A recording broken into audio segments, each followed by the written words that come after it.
Pyledriver looking to double up here in this Dahlbury Coronation Cup. They're lined up. And they're off, and Living Legend has missed the start by 3 or 4 lengths as they race uphill through the first furlong, and Monobo just leads the way to Pyledriver. Hukum in the striped cap is third on the outside, then High Definition in fourth as they race uphill, followed by Pallavicino into a little right-hand turn. Living Legend, after that slow start, was just the back marker, now just improving on the outside of Living Legend, and it's Monobo and hat-trick seeking William Buick that leads the way, shadowed in the red cap by Frankie Dettori on last year's winner Pyledriver. High Definition is close up in third, followed by Hukum, then Living Legend on this 4-timer, and finally Pallavicino. It's uphill all the way through the first 5 furlongs here. A punishing first part of the race, and Pyledriver now getting across to lead under Frankie Dettori, from Hukum going second. Monobo back now into third on the outside of High Definition. Then Living Legend, and 2 or 3 lengths back to Pallavicino, last of the 6 runners. Beginning to swing left-handed but still climbing, and Pyledriver leading the way by about a length to Hukum in second place, Jim Crowley. Then High Definition on the inside of Monobo. Got very warm before the race. A length and a half back to Pallavicino on the inside of the pink and red jacketed Living Legend.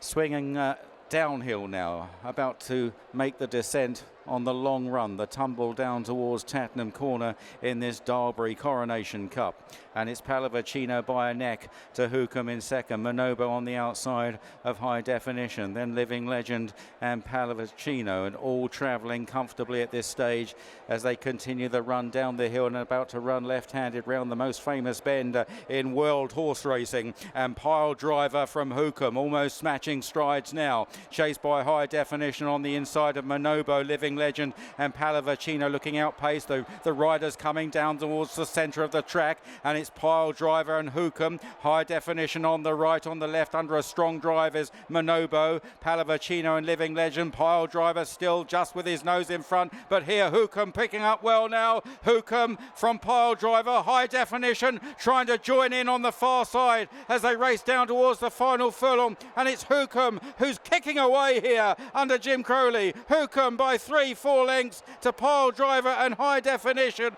and this is going to be a career best for Hukum. Hukum right away and wins the Dahlbury Coronation Cup. Pyledriver, the winner last year, second this time, from High Definition in third, then Monobo, Pallavicino and Living Legend.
The Dahlbury Coronation Cup has just won ultra impressively by Hukum. Jim Crowley was on board. Wow, where did that come from? I mean, he's always threatened to do something like that, but he's finally gone and done it. Yeah, I mean, he has. I mean, if you go back and watch his race last year at Ascot, when he absolutely demolished the field, soft ground, it's always been there. He was a bit unlucky in the Shima Classic. I thought they went slow, and I thought it was an exceptional race, the Shima Classic. He wasn't beaten far, finished 7th, beaten a length and a half or something. So, yeah, coming here today, I thought he'd run a big race. And, yeah, he can prove me right. Talk me through the race, because I particularly like that move when you went upside Pyledriver. Tell me what you were thinking at the time when you positioned yourself there. Well, I could just see, to be honest, this horse needs a nice pace. Obviously, it's won a mile at 5, and I didn't really want to turn it into a sprint coming down the hill and be out of position. Obviously, I wouldn't even know if he handled the track that well. Big stride on him. So when I saw Frankie go, obviously he was the horse to beat as well. I had to make a decision and obviously get past William, because I didn't want to get me stuck 3 wide. Once we'd done that, the rest of it was easy. It was an easy race to ride then. I don't think it was a great move, but he was travelling everywhere, wasn't he? He was. I mean, look, he's a high-class horse. It's so nice for him to win a Group 1, because he's won, I think, 3 Group 3s now and a Group 2. He's just a really likeable horse. A lovely ride, honest, tries hard, doesn't pull, doesn't do anything. It's a bit like his brother, to be fair, but just not as quick. Well, I was going to mention his younger brother. I suppose he's not quite looking over his shoulder yet, but this is a proper performance, and it means that you can. I think Owen can start thinking about proper inverted commas Group 1s, like a King George or an Arc, rather than just picking your Group 1s, if you see what I mean. I 100% agree. I mean, the other good thing with this horse, he handles coming ground, so if some of those races in the autumn, or if it's soft ground, wouldn't hold any fears for him, and it's testament to the family and what they're doing. It's great. Sheikh Hamdan will be delighted how they're all running. Well, it's an incredible family, isn't it? The history in it and what they've achieved. And as you say, I mean, he built it all up, and it's just a shame that he's not here to see the dividends being reaped. For sure. You know, it all goes back to Height of Fashion, who, you know, he bought from Her Majesty. So, yeah, it's a great family. What chance of a Group 1 double? You've got Coeda in the Kazoo Oaks. What are you thinking about her? Well, I've been through her form, and it's actually quite good. I watched the race in France. She looks like she's crying out for a mile and a half, and she just like ground on the slower side, which it is. Whether she's good enough, we'll find out. But she should stay, and it's a nice ride. Very best of luck, and many congratulations with Hukum. Thank you. Thank you. Owen Burrows has just seen Hukum provide his first Group 1 success at a very significant moment in his career, as Nick was just explaining. Many congratulations. I suppose this is the horse we always thought might do it, and finally he has. Yeah, exactly. He's been a wonderful horse for me. He's a numerous Group 3 winner. Obviously won his Group 2 in Dubai, and he ran probably arguably his best race in the Shima Classic against that type of horse, and he was drawn a bit wide that day. They didn't go very quick, and he beat sort of length and a half. So I always felt that there's one in him, so I'm just thrilled he's done it. Obviously for myself, my team back home, it's been well documented. It's been a tough 12 months, but yeah, just thrilled for everybody and the horse. And that's because of the rationalisation of Sheikh Hamdan's operation, and clearly you have felt that. Oh, yes, massively.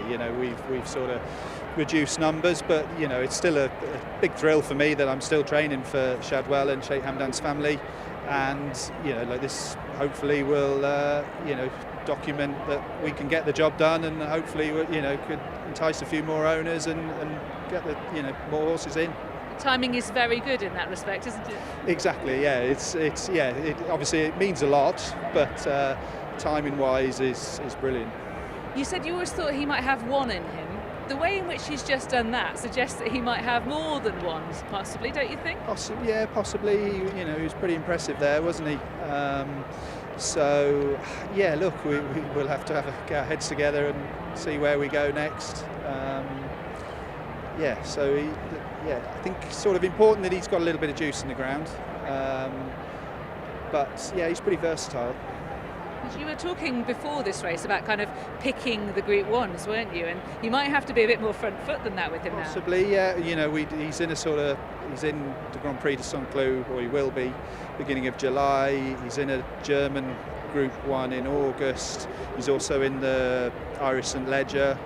And then we possibly thought Canada, and so I half intimated that this might be his only sort of sighting this year in England. But yeah, we might have to have a rethink about that now. Yes, rain permitting, can I tempt you with the King George? Well, yeah, that's the obvious one, but yeah, we'd have to just see what the ground was like, and yeah, we'll have a chat with the team and see what's what. And while I'm winning, and an arc? An arc? So we didn't actually enter him in the arc originally, but it was a conversation with Angus that we did debate it, and yeah, look, it could possibly, obviously should get a bit of juice in the ground then, shouldn't we? So yeah, it's definitely an option. Yeah. He's moved into that division with that. Yeah, I think he has now after that performance. Yeah. And finally, you mentioned you and your team. Just quantify what it's going to be like when you go home this evening. We'll celebrate. But yeah, it's been a tough sort of 6 months.